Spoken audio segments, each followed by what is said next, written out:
own very favorite channel of New Light NEET. So today I have with me our topper or one of our favorite student, Dr. Shraddha Singh, who got selected this year, NEET 2020 she cracked, and she is doing her MBBS from King George Medical College, Lucknow. So Shraddha, congratulations on your NEET result. Thank you, sir. Thank you, तो sir. King George में आपको कैसा लग रहा है? One of the best medical colleges of India. Yes sir. Sir बहुत अच्छा लग रहा है, मतलब मजा आ रहा है बिल्कुल. All your hard work has been answered. Yes sir. जितनी आपने मेहनत की उस सबका आपको प्रतिफल मिल गया अब. Yes sir. You are the lucky one to study in that college. काफी अच्छे अच्छे डॉक्टर्स दिए हमें उस कॉलेज ने. आई होप एंड प्रे कि आप भी बहुत अच्छे डॉक्टर बनो और हमारे समाज की सेवा करो. तो जब आपका रिजल्ट आया तो आपको अच्छी रैंक के साथ जब आप सेलेक्ट हुए तो कैसा लगा आपको? सर जैसे सर एग्जाम देके हम लोग आते हैं तो मार्क्स तो पहले ही कैलकुलेट कर लेते हैं, तो मतलब इतना तो पता चल जाता है कि मार्क्स के हिसाब से कि सिलेक्शन हो रहा है या नहीं हो रहा है. तो सर सिलेक्शन तो श्योर था, बट सर ये लग रहा था कि अभी कॉलेज कौन सा मिलना है उसमें थोड़ा अनश्योरिटी थी. बट देन रैंक आई तो फिर थोड़ा सा और डाउट हो गया कि केजी मिलेगा या नहीं, क्योंकि सर ये तो मेरा ड्रीम कॉलेज था. तो फिर फर्स्ट राउंड में नहीं मिला तो मैंने सोच लिया छोड़ो अब पीजी करूंगी मैं केजी से. अब मुझे आरएनएल मिला था फर्स्ट राउंड में. मैं सोचा थोड़ी दूर पे ही है केजी, वही एक इंस्पिरेशन रहेगा मेरे लिए कि एक अब पीजी यहाँ से करना है. बट सर फिर सेकेंड राउंड में yes sir, but sir second round में मिल गया केजी. सर इतनी मैं खुश थी, मैं क्या बताऊं, मैंने स्टेटस डाला कि मुझे केजी मिल गया है. बहुत खुश थी सर. ड्रीम कॉलेज था मेरा ये. Every NEET aspirant from UP has KGMU as his or her dream college. Acha, tell us something about yourself, your family. Okay sir. Sir I am basically from Ambedkar Nagar and sir जब मैं बहुत छोटी थी तभी मेरे पापा की डेथ हो गई थी, तो तब से ताऊ जी ने मुझे सपोर्ट किया है सर. उन्हीं के साथ मैं रही हूँ और हर चीज जिस भी चीज की मुझे जरूरत पड़ी कभी उन्होंने ना नहीं कहा कि तुम्हें ये नहीं दूंगा मैं. मतलब हर चीज सर मुझे कभी नहीं पापा की कमी तो कभी नहीं महसूस हुई उनकी वजह से सर. मतलब मुझे ऐसा लगता था कि बहुत ज्यादा सपोर्टिव मेरी फैमिली है इस चीज में. मतलब मेरे एरिया में सर लड़कियां बहुत ज्यादा आगे तो नहीं भेजी जाती पढ़ने के लिए, तो उसमें मेरी फैमिली काफी आगे, वो लोग सपोर्ट करते हैं बच्चों को पढ़ाने के लिए. वो बच्चे दृढ़ निश्चयी होते हैं और उनके लिए फिर कायनात भी उनकी हेल्प करती है. उनको वैसे ही सपोर्टिव लोग भी मिल जाते हैं जैसे आपके ताऊ जी ने आपकी हेल्प की. तो yes sir, thank you sir. अच्छा, when and why did you start preparing for NEET? Sir पापा का सपना था कि बेटी डॉक्टर बने, तो सर काफी छोटी थी तभी से ये दिमाग में था कि हाँ डॉक्टर बनना है. बट मैथ्स ज्यादा पसंद थी मुझे बायो के कंपैरिजन में. तो यूपी बोर्ड था तो दोनों ले नहीं सकती थी मैं, मैथ्स और बायो, तो बायो ले लिया. बट पहले तो सर बिल्कुल बहुत ज्यादा झिलाऊ लग रही थी मुझे बायो. मैं बायो पढ़ती थी, फिजिक्स की कमी, मतलब मैथ्स की कमी बहुत खलती थी, तो मैं फिजिक्स लेके बैठी रहती थी, तो उसमें मेरी बायो थोड़ी वीक भी हो गई थी. बट सर उसके बाद फिर जब मैंने कोचिंग ज्वाइन किया तो बायो पे मैंने ज्यादा टाइम दिया. मतलब जितना टाइम लोग फिजिक्स पे देते हैं उससे ज्यादा टाइम मैं बायो पे देती थी. देन सर बायो अच्छी हुई फिर basically more important because it covers 50% of the total questions that are being asked.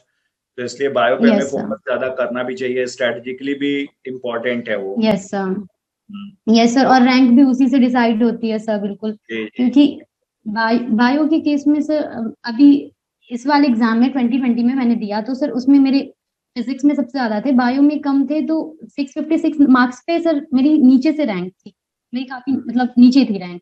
तो रैंक तो बायो से डिसाइड होनी है सर, तो सबसे ज्यादा मेहनत मुझे लगता है बायो में ही करनी भी चाहिए, क्योंकि वो उसमें श्योर हो आपकी उतना हम कर सकते हैं उसको.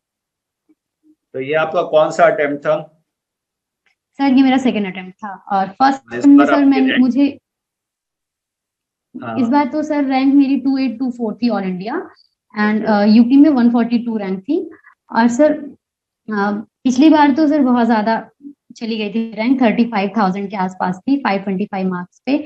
तो उस बार तो सर बहुत सारी मिस्टेक्स भी मैंने करी थी, तो ऑब्वियसली उतना तो जाना ही था. So now you are a proud Georgian. Yes sir. ठीक है। फिर जो लॉकडाउन जब अनाउंस किया गया, तब आप लोगों की प्रिपरेशन पे क्या फर्क पड़ा? क्योंकि उस समय तो कोचिंग में एकदम पीक पर चल रहा होता है, सब प्रिपरेशन टाइम एकदम बहुत क्रूशल होता है वो, और उसी टाइम पर सारी कोचिंग्स वगैरह बंद कर दी गई थी। तो how did you manage your studies at that time? Sir जब लॉकडाउन स्टार्ट हुआ तो उस टाइम पे क्या हुआ कि घर कई बच्चे घर जाने लगे, किसी को हॉस्टल में प्रॉब्लम थी, खाना नहीं मिल रहा था, अलग अलग प्रॉब्लम्स थी सबकी। बट हमारे हॉस्टल में खाने की प्रॉब्लम तो नहीं थी, उन्होंने हॉस्टल वालों ने बोल दिया था कि हम खाना देंगे आप लोगों को। उस टाइम ज्यादातर होली की छुट्टी में घर गए हुए थे, सिर्फ हम 3-4 लोग हॉस्टल में थे, तो हमें कोई खाने की प्रॉब्लम तो नहीं आई। बट सर धीरे धीरे फिर बच्चे और भी जो बच्चे थे वो भी चले गए, क्योंकि उनका घर थोड़ा पास में भी था और उनका पास भी बन गया था जाने का, तो वो चले गए। मैं बिल्कुल अकेली हो गई हॉस्टल में। तो उस टाइम बड़े निगेटिव ख्याल आते थे कि कैसे, एक पेपर भी श्योर नहीं था कि होगा कि नहीं होगा, कब होगा। तो बस ये रहता था कि हाँ चलो कभी ना कभी तो होगा, बस इसी वजह से पढ़ते रहते थे। और सिंह सर भी रोज क्लास लेते रहते थे, तो उसमें एक डायरेक्शन मिलती रहती थी कि हाँ ठीक है कभी ना कभी तो होगा पेपर, पढ़ना है हमें बस। और ट्विटर पे भी मैं बहुत एक्टिव उस टाइम हो गई थी, बिल्कुल यही चेक करना होता था कि क्या होगा, पेपर का क्या हाल है, कब होगा क्या नहीं होगा। बट पोस्टपोन पे पोस्टपोन होता जा रहा था और थोड़ा सा डाउन होती जा रही थी मैं, क्योंकि फिर जैसे थोड़ा और मौका मिल जाता है ना तो फिर थोड़ा और आराम करने लग जाते हैं हम, तो वो हो रहा था। बट फिर एक आता था कि अगर कल को एक डेट अनाउंस कर दी जाती है, क्योंकि कभी ना कभी तो होना ही है, तो फंस जाएंगे, फिर हमारे पास कुछ करने को बचेगा नहीं कि हम उतने कम टाइम में क्या कर सकते। जैसे इस बार बच्चे काफी परेशान है कि अभी तक डेट अनाउंस नहीं हुई है, जेई और नीट उनके एग्जाम्स वगैरह हो चुके हैं, बट अभी नीट का कुछ भी क्लियर नहीं है, क्लैरिटी नहीं है। तो श्रद्धा जी का ये मैसेज उन लोगों के लिए है बहुत ही इंपॉर्टेंट कि डेट का एग्जाम कभी ना कभी तो होना ही है, तो एग्जाम की प्रिपरेशन में किसी तरह की ढिलाई हमें नहीं देनी चाहिए। लॉकडाउन का समय जब बहुत ही ज्यादा अनसर्टेनिटी थी, पूरे विश्व ग्लोबल प्रॉब्लम थी वो, और पूरा विश्व ही अनसर्टेनिटी के दौर से गुजर रहा था, उस समय भी श्रद्धा जी ने अपनी तैयारी को कंटिन्यू रखा और उसका रिजल्ट भी इनको बहुत ही पॉजिटिव मिला। तो आपने उस टाइम अपने फोकस को किस तरह से मेंटेन रखा? सर उस टाइम क्या होता था कि यहाँ पे हम कोचिंग में फिर से टेस्ट सीरीज शुरू हो गई थी बिल्कुल स्टार्टिंग से, तो हमने भी बिल्कुल स्टार्टिंग हमारे से mentor doctor SP Singh sir ने भी काफी एफर्ट्स दिए, उन्होंने मतलब उन विपरीत परिस्थितियों में भी आप लोगों के लिए जिस तरह से लिमिटेड रिसोर्सेज के साथ चीजें मैनेज की, वो वाकई में बहुत ही काबिले तारीफ है, और उससे आप यस लोगों को सर। काफी फायदा भी मिला होगा। Yes sir. तो उस टाइम पे बिल्कुल हमने भी सर शुरू से कर दिया, क्योंकि जितनी बार रिवाइज करेंगे उतना ही अच्छा होगा हमारे लिए। तो एग्जाम में जो चीजें जितनी बार रिवाइज करी होती है बिल्कुल वही दिमाग में आती हैं। अगर हम ऐसा सोचे कि ठीक है हमने एक बारी पढ़ लिया और फिर हम पेपर देने चले गए, तो वहां पे कंफ्यूजन के सिवा कुछ और आता नहीं दिमाग में, लगता है ये आंसर भी हो सकता है, ये आंसर भी हो सकता है, यही था या ये नहीं था, मतलब ये सारी चीजें होती हैं। तो मुझे मतलब मैं ये सोचती थी कि जितनी बार मैं रिवाइज कर सकूं उतनी बार कर लूं, और पेपर तो होना ही था सर। और फिर सर उस टाइम क्या हुआ, जब मैं हॉस्टल में बिल्कुल अकेली हो गई, फिर मैं बीमार भी पड़ गई, पास नहीं बन पाया था मेरा, मैं घर नहीं जा पा रही थी, बिल्कुल मुझे ऐसा लग रहा था कि अब मैं क्या करूं। फिर गई मैं, जब 3 जुलाई को सर फिर से न्यूज आती है कि नीट पोस्टपोन होता है, तो फिर मैं गई घर, और फिर सर बिल्कुल मूड चेंज हो गया बढ़िया से। उस फैमिली के बीच में जाने से तो टेंशन खत्म ही हो जाती है। फिर फैमिली के बीच में गई सर, फिर से शुरू से पढ़ाई शुरू करी, और पढ़ा तो कई बार का था ही सर, तो रिवाइज करने में भी बिल्कुल आसानी हुई और हो गया सर फाइनली। और टाइम से पहले कई बार रिवीजन हो चुका था सर, अच्छा, तो तो डिड वो यू बड़ा टेक बेनिफिशियल था। जी did you take any coaching for NEET 2020 या सेल्फ प्रिपरेशन था? सर 12th तक तो मुझे बिल्कुल आइडिया ही नहीं था कि नीट का बिल्कुल आइडिया नहीं था 12th तक मुझे। जी उसके बाद फिर 12th के बाद 12th तक मुझे ऐसा लग रहा था कि मुझे भी कहीं से बीएससी वगैरह करा दिया जाएगा, पता नहीं प्रिपरेशन कराई जाएगी कि नहीं। बट सर फिर डैडी ने कहा कि मतलब मेरे ताऊ जी ने कहा कि आप प्रिपरेशन करिए, मतलब यहाँ कानपुर से न्यूलाइट से, तो मैं वहीं न्यूलाइट में एडमिशन लिया। और फिर पहले जब मैं न्यूलाइट में शुरू शुरू में आई तो मुझे कुछ समझ ही नहीं आ रहा था कि कहाँ से स्टार्ट करना है, क्या करना है। तो बस जो टीचर्स पढ़ा देते थे मैं जाती थी उसको रूम पे रिवाइज करती थी अच्छे से, और मुझे जब समझ में चीजें आ जाती थी तो मैं सोचती थी ठीक है अब समझ में तो आ ही गई है, बड़ा चिल रहती थी मैं कि समझ में आ गई हैं चीजें। अब लेकिन टेस्ट में क्या हुआ, स्पीड मैटर करती है। मतलब मेरे 17 क्वेश्चन फिजिक्स में ऐसे बिना सॉल्व कर लिए मैंने, मैं भर ही नहीं पाई, बबलिंग नहीं कर पाई। पहले टेस्ट में ऐसा हुआ था। तो मेरे पहले टेस्ट में नीट के 412 नंबर आए थे, मुझे ये भी याद है। और 17 क्वेश्चंस मेरे फिजिक्स में ऐसे ही सॉल्व करे हुए रखे थे और मैं भर नहीं पाई थी, क्योंकि मैंने बायो भी बहुत स्लो करा था। जब चीजें सर रिफ्लेक्स में नहीं होती तो टाइम लगता ही है करने में। तो उस टाइम पे फिर क्या हुआ कि फिजिक्स में भी प्रॉब्लम हुई, बायो में भी हुई, केमिस्ट्री में भी हुई। देन फिर मैंने सोचा कि नहीं, समझने के बाद हमें उसको रिवाइज भी कई बार करना पड़ेगा, तभी जाके चीजें हमारे रिफ्लेक्स में आएंगी और हम टाइम पे कर पाएंगे। क्योंकि नीट जैसे एग्जाम में टाइम बहुत मैटर करता है, क्योंकि क्वेश्चंस बहुत जेई जितने डिफिकल्ट तो नहीं होते क्वेश्चंस, बट टाइम उसको डिफिकल्ट बना देता है। तो अगर हमारी कई बार रिवीजन हुआ रहेगा तो ही हम उसको कर पाएंगे टाइम के अंदर में। कई बार क्या होता है, हम फिजिक्स पे बहुत ज्यादा हम फोकस कर लेते हैं और बायोकेमिस्ट्री बिल्कुल रिवाइज नहीं होती है, तो हमें बायोकेमिस्ट्री में ही इतना टाइम लग जाता है कि फिजिक्स हमें आते हुए भी हम नहीं कर पाते हैं, इतने प्रेशर में कि अब ये करें या ये करें, कौन सा क्वेश्चन करें, तो बेकार हो जाता है सब कुछ। तो फिर बायोकेमिस्ट्री इतनी अच्छे से रिवाइज करनी है कि फिजिक्स के लिए प्रॉपर टाइम मिल पाए, हम क्वेश्चन कर सकें। तो स्पीड एंड एक्यूरेसी, ये दो चीजें हैं जो नीट 2020 में आपके लिए डिसाइडिंग फैक्टर हुई। और मुझे यस लगता है सर। यही दो चीजें जो हर स्टूडेंट को फोकस करना चाहिए। और स्पीड और एक्यूरेसी मेंटेन होती है, जैसे श्रद्धा जी ने कहा, बार बार रिवाइज करने से। भले कितना ही सिंपल हो क्वेश्चन, बट अगर आपने वो प्रैक्टिस नहीं किया हुआ है, फ्रेश मेमोरी में नहीं है, तो आपका क्वेश्चन वो डेफिनेटली गलत होगा नीट के एग्जाम में। तो जो बच्चे जिन्हें यस लगता है कि ये क्वेश्चन तो बड़े सिंपल सिंपल से, ऐसे कहाँ आने वाले हैं, वैसे कहाँ आते हैं, तो नीट 2020 में और नीट 2021 में भी यही स्ट्रेटेजी होनी चाहिए, that each and every student should focus on accuracy and speed. और एक्यूरेसी और यस स्पीड सर। इंप्रूव करने के लिए सिर्फ एक तरीका है, रिवीजन, रिवीजन एंड रिवीजन। और yes maximum sir. number of questions which you can attempt, those questions which are from NCERT। तो इसमें एनसीईआरटी कितना रोल प्ले करती है आपके सिलेक्शन के लिए? एनसीईआरटी कितनी इंपॉर्टेंट है? सर मुझे लगता है कि ये पिछले 3-4 साल के अगर हम पेपर उठा लें तो बिल्कुल, पहले भी एनसीईआरटी से बहुत ज्यादा क्वेश्चंस आते थे, जी। बट पिछले 3-4 साल के पेपर तो बिल्कुल एनसीईआरटी से ही आ रहे हैं। हाँ, वही, अब अगर गवर्नमेंट सर का स्ट्रेटजी पूरा चेंज हो चुका है, पूरे का पूरा अब एनसीईआरटी पर ही फोकस्ड है। पूरा का पूरा पेपर ही, केमिस्ट्री का भी even line by line questions जो है वो एनसीईआरटी से आ रहे हैं, बायो यस का सर। तो आता ही है।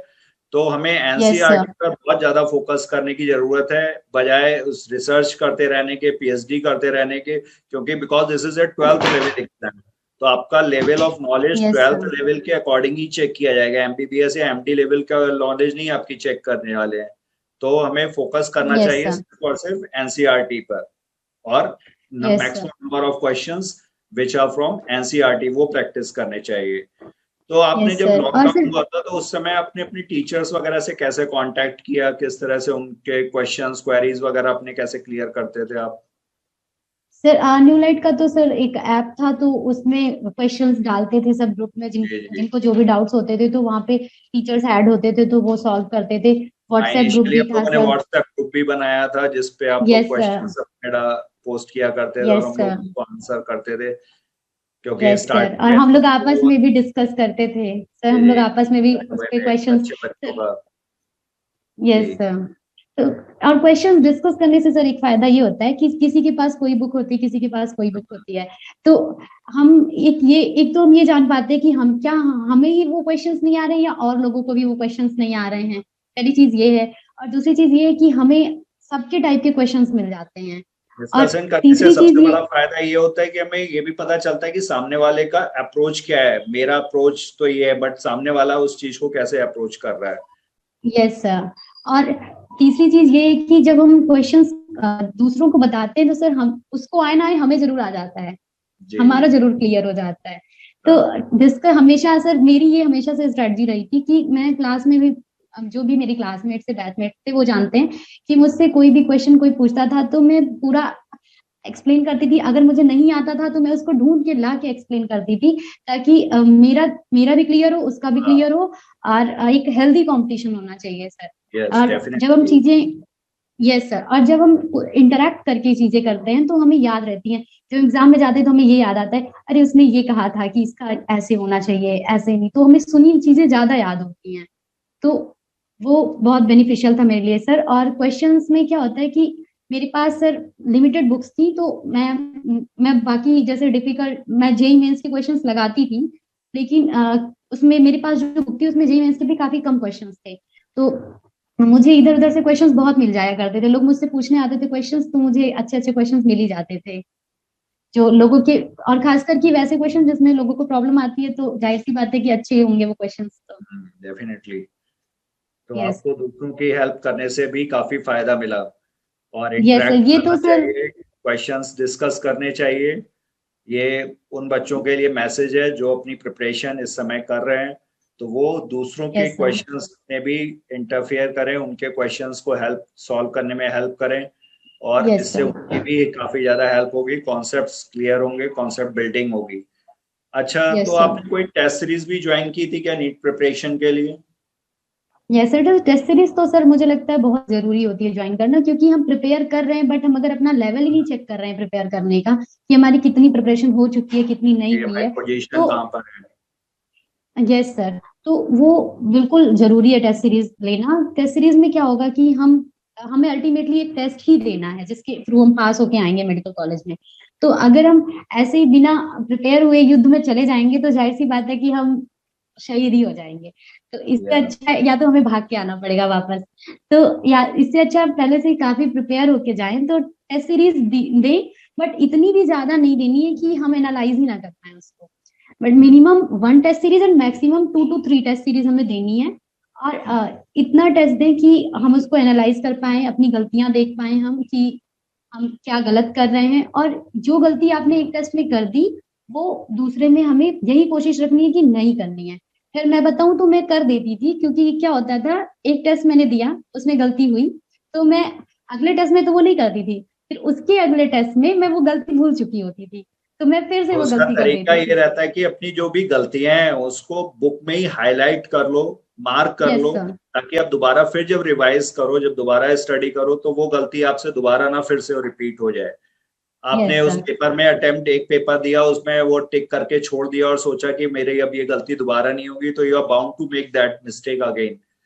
उसका यस तरीका सर। ये है कि आप उसका या तो स्टिक-ऑन्स लेकर के जहां पर अपनी टेक्स्ट बुक है उसमें वो स्टिक ऑन करें, या फिर उसको वहीं पर ही हाईलाइट करके लिख लें, या add paper yes add sir. करें, ताकि वो बार बार हाँ। आपसे गो थ्रू हो उससे, ताकि वो मिस्टेक यस दोबारा ना सर। हो। अच्छा, यस तो सर। आपका तो डेली पहला जब रूटीन क्या रहता था नीट प्रिपरेशन के टाइम पर? डेली रूटीन सर मेरा यही था कि तो सुबह मुझसे उठा नहीं जाता था सर, तो मैं कोचिंग जाती थी, फिर कोचिंग में पढ़ती थी, उसके बाद फिर वहां से आती थी, तो 1-2 घंटे तो सर नहीं पढ़ा जाता था बिल्कुल भी। तो मैं 1-2 घंटे इधर उधर टहल रही हूँ, लोगों से बातें कर रही हूँ, ये होता था। मैं बहुत इंटरेक्टिव थी, तो मैं बातें बातें करती थी काफी, तो फिर 2 घंटे इधर उधर टहलना, मम्मी मम्मी से बात करना, फिर उसके बाद फिर मैं पढ़ने बैठती थी। हाँ, जब तक पढ़ती थी तब तक बहुत फोकस्ड रहती थी चीजों, जब तक मुझे चीजें समझ में नहीं आ जाती थी मैं लगी रहती थी। तो और फिर डाउट्स भी बहुत मैं पूछती थी टीचर्स से। बिल्कुल मुझे हमेशा ये रहता था कि ये क्वेश्चन अगर मुझे नहीं आ रहा है तो ये अगर कल को एग्जाम में आ जाएगा तो मैं क्या करूंगी। तो कोई भी क्वेश्चन ऐसा नहीं छोड़ना है हमें कि ये अगर एग्जाम में आ जाए तो हमारी हाँ, उसकी ये वजह से हमारा सिलेक्शन बहुत हो ही जाए। इम्पोर्टेंट अप्रोच है जो हर सेलेक्ट होने वाले स्टूडेंट के अंदर होनी ही चाहिए, कि कोई भी क्वेश्चन जो भी एनसीईआरटी में दिया हुआ है वो हमें छोड़ना नहीं है, हर क्वेश्चन का आंसर हमें पता ही होना चाहिए। वो जुनून होता यस है सर। अपने अंदर कि नहीं, मेरे को ये चीज क्लियर होनी ही चाहिए, और वो जुनून ही आपको फिर डॉक्टर बनने में हेल्प करता है। और सर मैं एक चीज और ऐड करूंगी कि जब हम टेस्ट देते हैं तो हम पहले से दिमाग में बहुत सारी चीजें सोच के जाते हैं कि आज हमें ऐसा करना है, आज हमें इतना नंबर लेके आना है। तो मेरा क्या होता था कि मैं जब भी ये सोच के जाती थी कि आज मुझे 720 में 650 पार करना है, तो क्या होता था कि उस दिन मैं जरूर कुछ ना कुछ पेपर में गड़बड़ करके चली आती थी, क्योंकि फिर ये हमारा पेपर हर बार तो एक लेवल का होता नहीं था, कभी बहुत डिफिकल्ट हो जाता था, कभी नॉर्मल रहता था। तो क्या होता था कि हमेशा अगर हम सोच के जाएंगे पिछले पेपर के हिसाब से कि नहीं पिछले पेपर में हमारा इतना था, इस पेपर में हम इतना करके आएंगे, तो कई बार जब उतना नहीं हो पाता था तो पहले से ही दिमाग में निगेटिव चीजें आने लगती थी टेस्ट में, और उससे क्या होता था हमारे आगे के क्वेश्चंस खराब हो जाते थे। तो हमेशा बस हमें ये सोच के जाना है कि नहीं, हम अपना बेस्ट करके आएंगे पेपर में, जैसा भी हम करेंगे हम उसको हमसे जितना हो पाएगा हम उतना करेंगे। क्या पता हमारे 650 से भी ज्यादा आ जाए, हम 650 सोच के गए हैं, और क्या पता कि पेपर का लेवल इतना ज्यादा हो कि हम उससे थोड़ा कम ही पाए, बट हमने अपना बेस्ट दिया, वो मैटर करता है। जैसे तो हमेशा तेंदुलकर जब बैटिंग के लिए उतरता था तो सेंचुरी का सोच करके नहीं, हर बॉल को उसकी मेरिट के अकॉर्डिंग खेलते रहिए, सेंचुरी तो अपने आप ही बनेगी आपकी। Yes sir, yes sir. तो हमेशा माइंड में ये लेके चलना है कि क्वेश्चन जो हमारे सामने आता है वो हमें आना चाहिए। हम अगर नहीं भी आता ठीक है, तो इसको हम अब जाएंगे, हम फिर से पढ़ेंगे, और हम अगली बारी अगर ये क्वेश्चन आता है, इस तरह के इसी पैटर्न पे क्वेश्चंस आते हैं, तो वो हम अगली बार सही कर लेंगे। और अच्छा, ऐसा नहीं कि नीट क्रैक करने के लिए कितने घंटे की पढ़ाई जरूरी है, कितने घंटे पढ़ना चाहिए बच्चों को, क्या मैसेज देना चाहेंगे आप? सर मुझे ऐसा लगता है कि पहले तो प्रॉपर प्लानिंग होनी चाहिए, क्योंकि हम अभी मार्केट ही जाते हैं तो हम एक प्रॉपर लिस्ट बना लेते हैं कि हमें ये सामान खरीदना है। तो जब हम जी छोटे काम के लिए इतना, तो वो तो नीट है, उसमें तो जी, आपकी लाइफ बड़ी का प्लानिंग और सवाल अच्छी। है। यस जी सर। तो उसमें अच्छी प्लानिंग चाहिए। तो सबसे पहले तो प्लानिंग चाहिए, फिर हमें उसको ज्यादा से, जो भी हमने प्लान बनाया उसको एग्जीक्यूट करना है, उसको अप्लाई करना है कि हाँ हमने नहीं, हमने बस बड़े से प्लान बना लिए, हम उसको नहीं कर पा रहे हैं, तो ऐसा नहीं। ऐसा प्लान बनाना है जिसको हम ज्यादा एफिशिएंसी से कर पाए। छोटे छोटे टास्क अपने आप को देने हैं। जैसे पहले हम एक महीने का अगर हम टास्क बना लेते हैं, एक महीने जी। का, तो वो जाहिर सी बात है कि ये पूरा महीना हमारे हिसाब से तो होने वाला नहीं है। तो उसमें कभी फॉलो होगा, कभी नहीं होगा। तो हम मेरा क्या होता था कि मैं एक हफ्ते एक दिन का करके चलती थी, कि एक हफ्ते में सोच लिया मैंने कि मुझे ये इस बारी एक हफ्ते में ये काम करना ही करना है। तो फिर उसके बाद दिन वाइज डिसाइड करना है कि इस दिन में हम ये काम कर लूंगी मैं, जी ताकि जब मैं रात में सोने जाऊं तो मुझे एक सेटिस्फेक्शन रहे कि हाँ मैंने जितना हाँ, सोचा मैंने था आज उतना का मैं दिन कर अपना सकी। प्रॉपर यूटिलाइज किया है या नहीं, बच्चों को ये यस देखना सर। चाहिए, ना कि ये कि साल भर का अपना प्रोग्राम लेकर के बैठ गए बना करके और उसके बाद फिर यस रजाई सर। तान करके सो गए। हाँ, यस सर। मतलब एक दिन का पूरा प्लान होना चाहिए, और इतने बड़े भी टास्क नहीं रखने कि हम सोए तो वही। हम डिप्रेशन में रहें, बिल्कुल कि स्ट्रेस में रहें कि नहीं हम नहीं कर पाए। इतना करना है कि जो जरूरी हो। जैसे सेल्फ स्टडी 6 घंटे मैं करती थी, मेरा 6 घंटे का तो सेल्फ मतलब कोचिंग के बाद के का सेल्फ हम्म। स्टडी 6 घंटे का होता था। तो सर उसमें क्या होता था कि मैं बायो ज्यादा पढ़ती थी, तो 2 ढाई घंटे मेरे बायो के होते थे, फिर कुछ घंटे बचे केमिस्ट्री एंड फिजिक्स के। तो उसमें सर ये जरूर होता था कि हाँ, पता नहीं कितनी मैंने शेड्यूल बनाए होंगे, पता नहीं कितनी मैंने टाइम टेबल बनाए होंगे, बट सर बदलते रहते थे मेरे टाइम टेबल। ये नहीं होता था कि एक ही पे मैं लगी पड़ी हूँ, नहीं। जैसे कोई एक स्ट्रेटजी बनाई, वो उससे नंबर आ गए टेस्ट में अच्छे, तो वो फॉलो हो रही है। कि नीट की यस प्रिपरेशन सर। के लिए आपको कोई नोट्स प्रिपेयर करने के लिए कोई पर्टिकुलर स्ट्रेटजी आपने फॉलो की थी, या कुछ उस तरह का कुछ आपका था?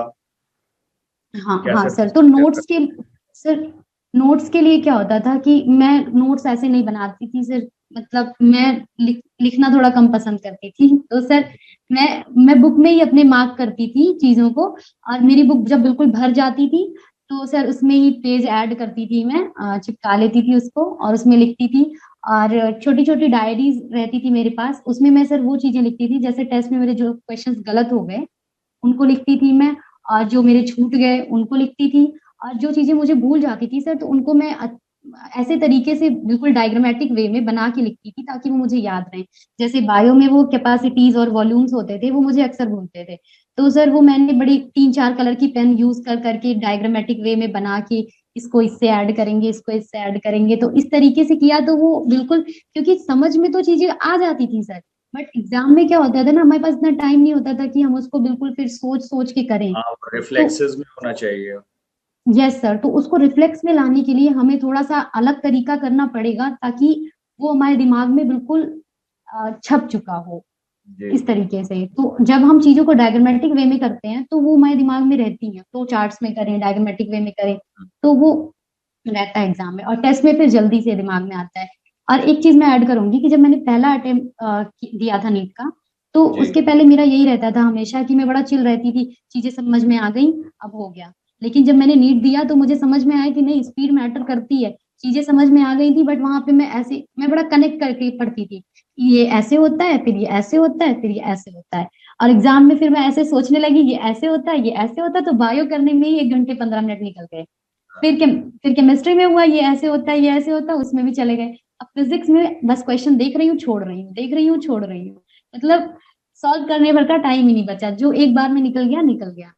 तो जी दूसरे अटेम्प्ट में सर मैंने इस तरीके से किया कि समझा, और समझने के बाद फिर उसको मैंने याद भी किया, ताकि एग्जाम में अगर याद किया हुआ भूल जाए तो भी हमारे पास इतना टाइम रहे कि जो समझा हुआ है उससे हम अपना कर सकें।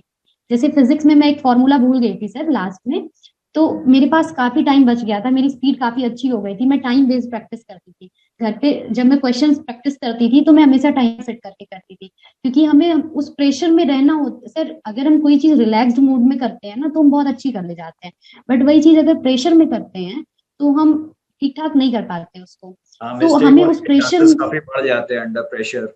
यस सर, यस सर, जी। तो हमें उस प्रेशर में रहना है कि हम प्रेशर में अच्छे से कर सकें। तो जब टाइम बेस्ड प्रैक्टिस हम करते हैं तो हम प्रेशर में वो चीजें अच्छी करते हैं। तो ये यस। चीज थी। तो सर वहां पे क्या हुआ, नीट में मेरे पास काफी टाइम बच गया था, मतलब 1 डेढ़ घंटे के आसपास तो बच ही गया था। तो मैं फिजिक्स का एक फॉर्मूला भूल गई थी, तो वो मैंने पूरा डिराइव करके निकाल लिया।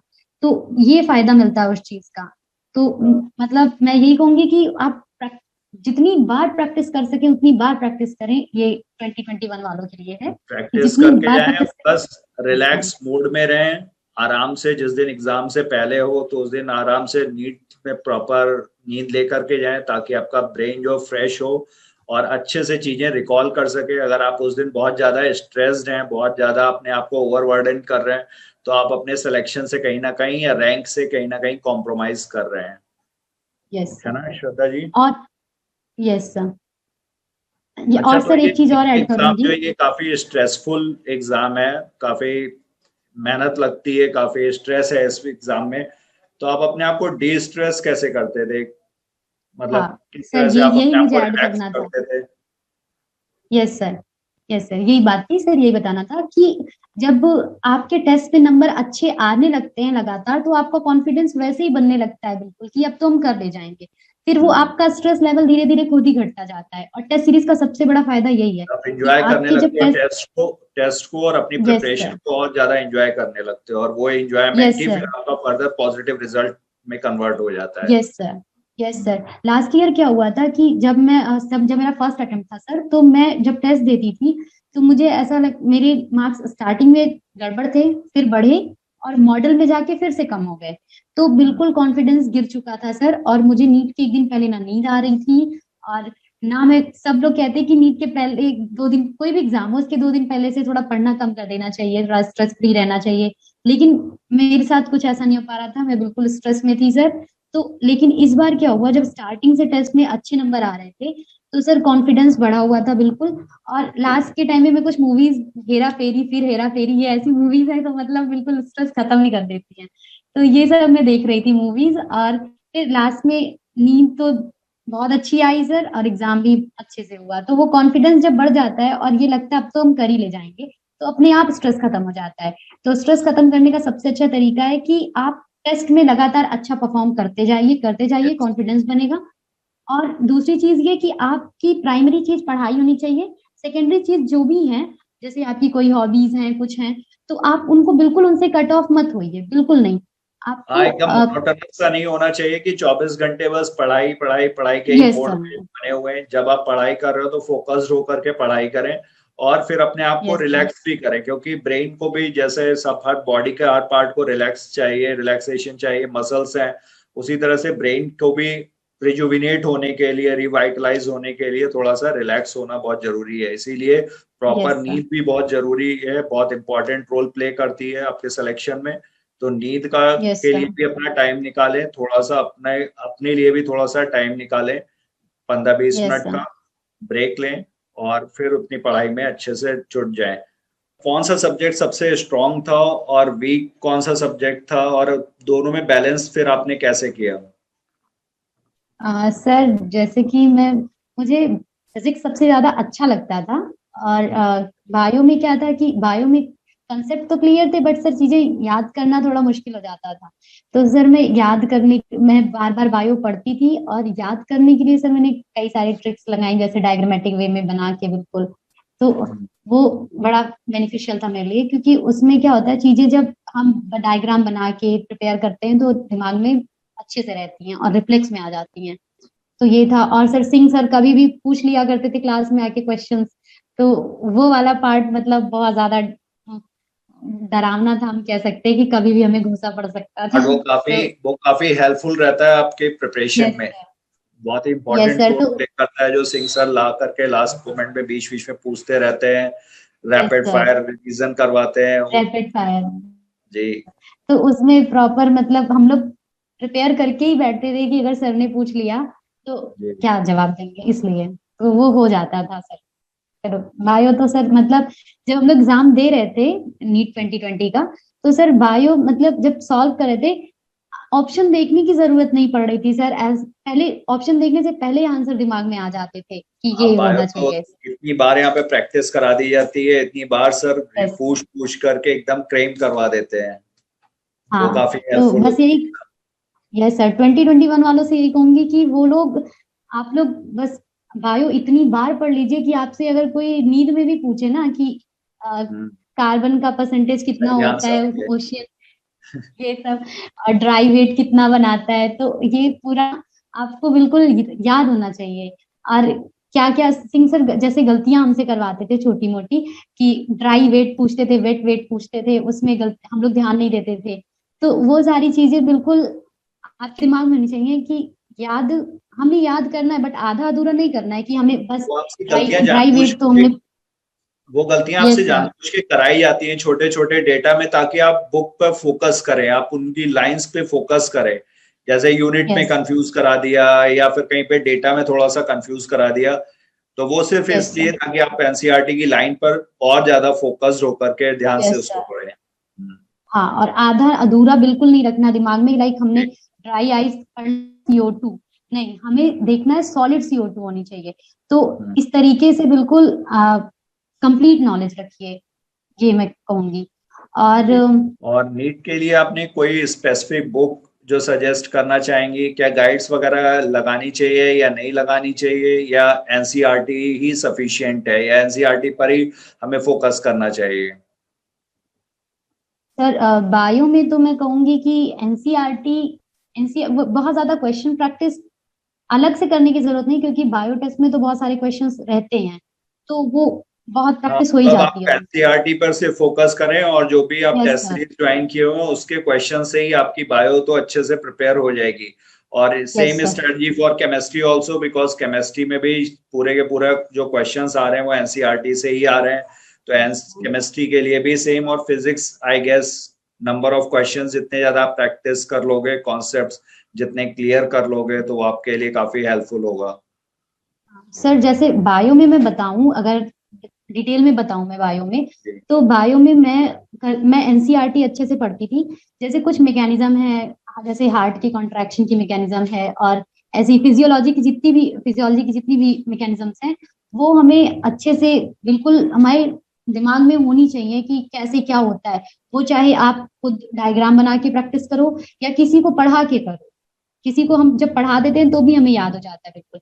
तो वो फ्लो चार्ट में बिल्कुल हमें करना है बना बना के, तो उससे वो मैकेनिज्म दिमाग में रहेंगी। और एनसीईआरटी जितनी बार हम पढ़ेंगे, हमें कुछ ना कुछ नया मिल ही जाएगा कि हमने ये लास्ट टाइम छोड़ दिया था।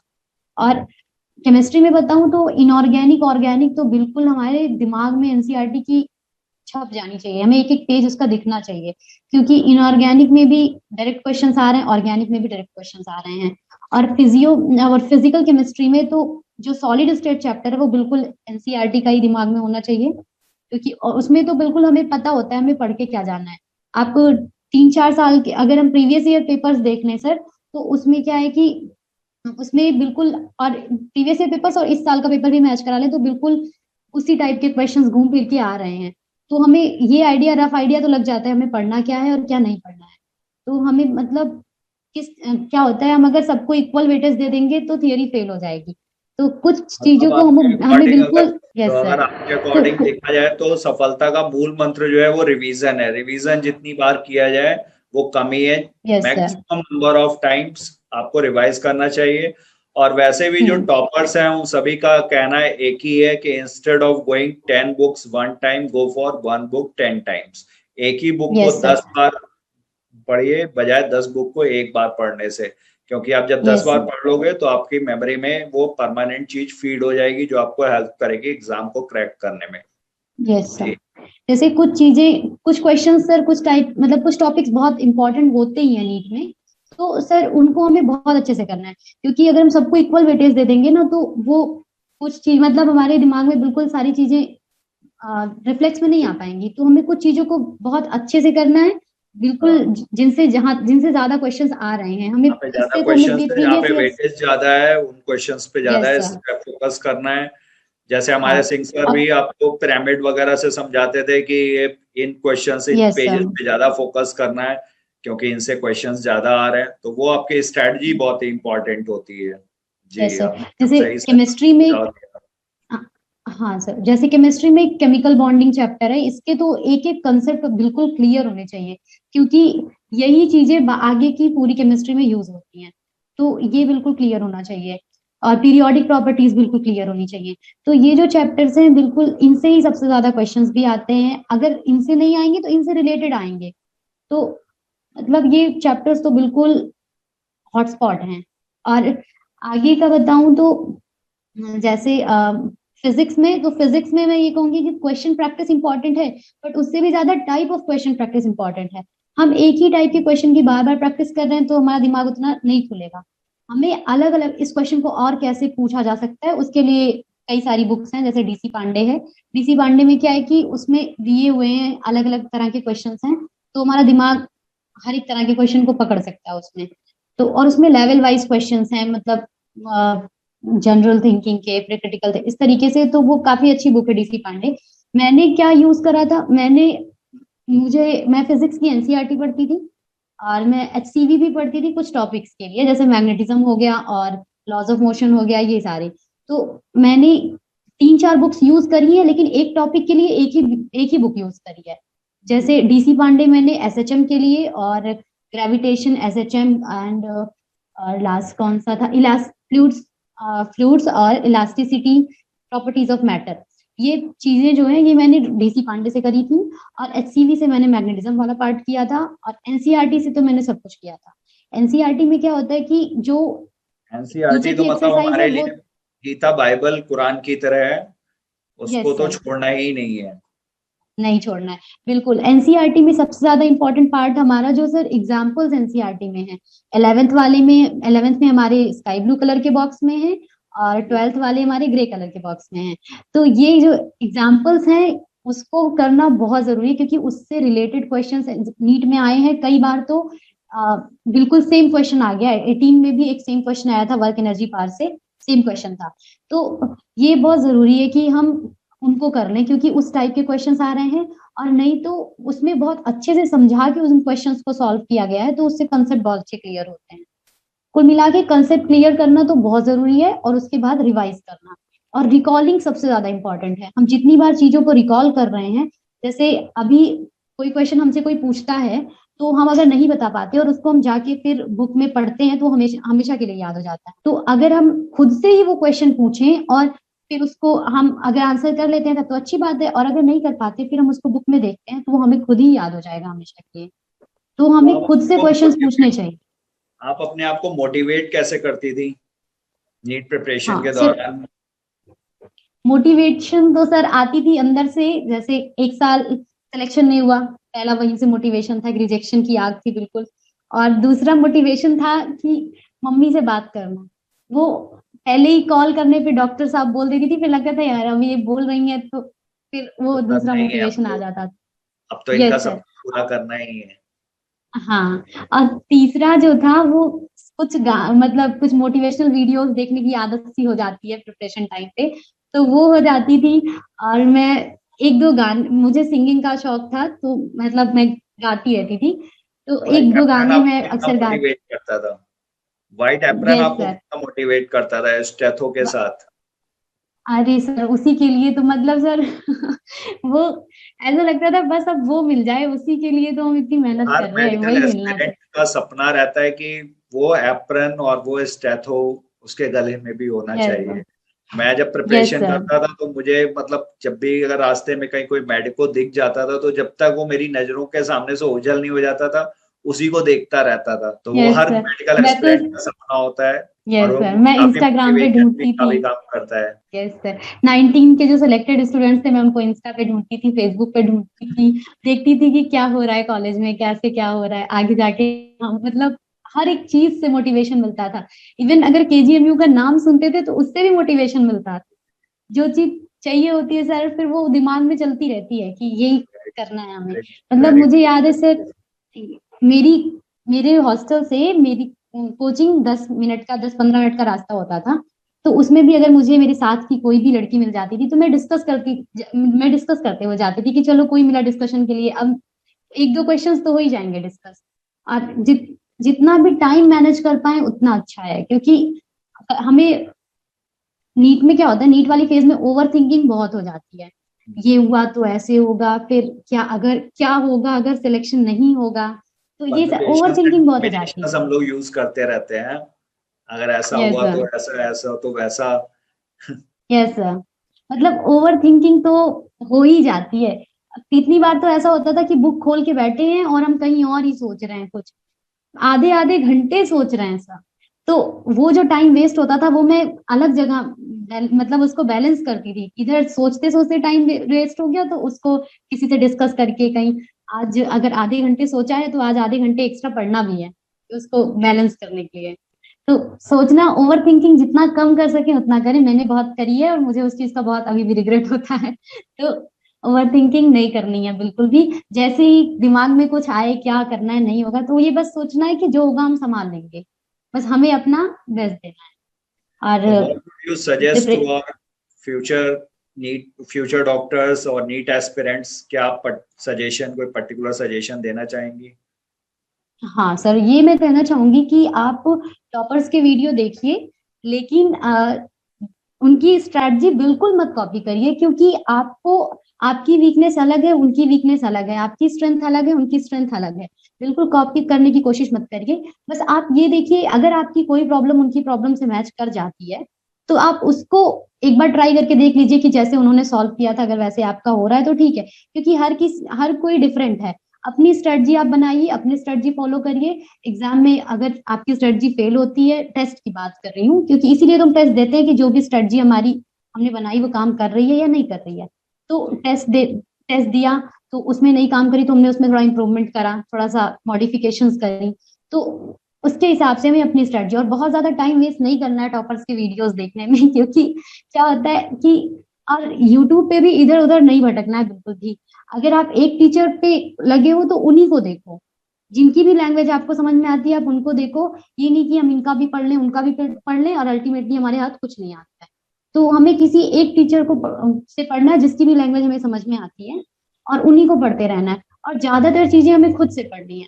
ये नहीं कि हमने एक लेक्चर लगा लिया, हमने सुन लिया, हमने सोचा हमारा हो गया, नहीं, एग्जाम उन टीचर को नहीं देना, आपको देना है एग्जाम। तो आपको अपने दिमाग में चीजें रखनी है कि नहीं, हमें ज्यादा पढ़ना है, खुद से हमारे दिमाग में चीजें आ रही हैं या नहीं आ रही है। सेल्फ ये स्टडी पे मतलब ज्यादा फोकस करना है, रिवीजन पे ज्यादा फोकस करना है। जो आप अपनी रिकॉर्डिंग पे। स्ट्रेटजी बनाए वो आपके लिए टेलर मेड होनी चाहिए, आपके अपने लिए यस होनी सर। चाहिए, किसी और का कॉपी यस नहीं सर। होना चाहिए। और यस सर। फिजिक्स के लिए जितने ज्यादा आप क्वेश्चंस प्रैक्टिस करें, बायो में जितनी बार आप रिवाइज करके जाएंगे, जितने ज्यादा टेस्ट आप यस। देंगे और रेगुलर रहेंगे, तो वो आपके लिए बेनिफिशियल होने वाला है, आपकी रैंक को काफी ज्यादा इम्प्रूवमेंट देने वाला है और आपके अपने यस ड्रीम सर। कॉलेज में पहुंचने में सहायक होने वाला है। Yes sir. और फिर तो बाकी तो वो फेज से जब आप निकलेंगे ना, आपकी जो भी चीजें आपका करने का मन करता है नीट प्रिपरेशन में, वो आप जब पेपर दे लेंगे ना तो आप इतना वो चीजें कर लेंगे कि आपके पास कुछ करने को ही नहीं रहेगा। आप सोचेंगे अब करें तो करें क्या, बिल्कुल वेले आप बैठे रहेंगे। जैसे मेरा क्या होता था, जब मैं नीट के लिए पढ़ती थी मेरा यूट्यूब पे मन करता था मैं मूवीज देखूं, गाना सुनूं, मुझे बड़ा इंटरेस्टिंग लगता था यूट्यूब देखना। लेकिन जब एग्जाम हो गया तो मैं सोचती थी अब क्या करूं क्या देखूं, कुछ समझ ही नहीं आता था। इतना घूम लिया, इतना देख लिया। तो अब ऐसे ही आपका भी मन बिल्कुल भर जाएगा, आप सोचेंगे फिर आप कॉलेज खोले, अब कॉलेज में जाएं, हम वहां पे मस्ती करेंगे, पढ़ेंगे। तो ये जो फेज है अभी आप बहुत अगर अच्छे से कर लेते हैं तो आगे की लाइफ आपकी बहुत अच्छी हो जाएगी। मतलब आपको जो चीजें अभी बहुत इंटरेस्टिंग लग रही हैं तब आपको इतनी इंटरेस्टिंग नहीं लगेंगी, तब आपको लगेगा वो उस टाइम पे वो चीजें ज्यादा इंटरेस्टिंग लग रही थी बस। तो बस श्रद्धा यही जी कहूंगी ने कि अपना बहुत टाइम फालतू चीजों पे जी वेस्ट ना करें, और अपना अपना टाइम मतलब ऐसा नहीं है कि बिल्कुल भी नहीं, पढ़ें और साथ में थोड़ी बहुत चीजें करें, बट सेकेंडरी चीज हमेशा सेकेंडरी होनी चाहिए, वो प्राइमरी नहीं होनी चाहिए आपके लिए। तो पढ़ाई ज्यादा करें, बाकी चीजें थोड़ी थोड़ी कर सकते हैं, आपका वो माइंड फ्रेश करने के लिए होना चाहिए। जो भी आपकी हॉबीज है, किसी को पेंटिंग करना पसंद है, किसी को सिंगिंग करना पसंद है, मेरा तो मुझे सिंगिंग करना पसंद था तो मैं वही करती थी। तो जिसको जो करना है आप करिए, बट पढ़ाई आपके लिए आपकी प्रायोरिटी होनी चाहिए। तो ये थी श्रद्धा जी जो केजीएमयू से एमबीबीएस कर रही हैं। हम इनको आगे के सुंदर भविष्य के लिए शुभकामनाएं देते हैं। और इन्होंने जो आप लोगों को थैंक यू सर। सजेशंस दिए, आप उम्मीद करता हूँ आप इनको फॉलो करेंगे और भविष्य में अपने ड्रीम कॉलेज में पहुंचेंगे। और श्रद्धा जी के कुछ जूनियर्स भी बनना चाहेंगे, केजीएमयू को कईयों का ड्रीम कॉलेज होगा, तो श्रद्धा जी वहां पर आपका वेलकम करने के लिए तैयार रहेंगी। तो Shraddha ji, thank you, have a nice day. Thank you sir. Thank you thank sir. You. Thank you so much sir.